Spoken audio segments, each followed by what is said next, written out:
ప్రకాశం జిల్లా గిద్దలూరు మండలంలో కంచిపల్లె మరియు తిమ్మాపురం గ్రామాలలో మండల వ్యవసాయాధికారి విజయభాస్కర్ రెడ్డి ఆధ్వర్యంలో పొలం పిలుస్తుంది కార్యక్రమాన్ని నిర్వహించారు. సహాయ వ్యవసాయ సంచాలకులు డి బాలాజీ నాయక్ మాట్లాడుతూ మొక్కజొన్న పంట ప్రతి సంవత్సరం అదే భూమిలో పండిస్తున్నారు కావున వాటి వేర్లు మరియు కాండం ద్వారా విడుదలయ్యే రసాయనాల వలన తర్వాత వేసే పంటల ఎదుగుదల సరిగా ఉండదని కావున పంటలు మార్పిడి చేస్తూ ఉండడం వలన దిగుబడులు పెంచవచ్చన్నారు.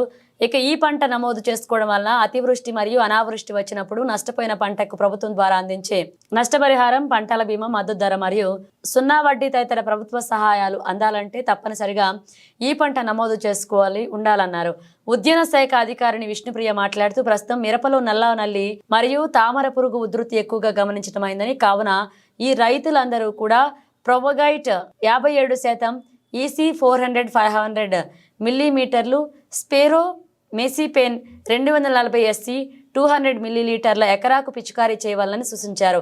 గ్రామ సభ అనంతరం మొక్కజొన్న, నువ్వులు మొదలైన పంటలు క్షేత్రస్థాయిలో పరిశీలన గావించి ఈ పంటలో వచ్చు చీడపీడలు మరియు వాటి నివారణ చర్యలు రైతులకు తెలిపారు. ఈ కార్యక్రమంలో వ్యవసాయ విస్తరణ అధికారి శ్రీనివాసరెడ్డి, శ్రీకాంత్ రెడ్డి, గ్రామ వ్యవసాయ సహాయకులు యూనస్, సుబాని, భవానీ రైతులు పాల్గొన్నారు.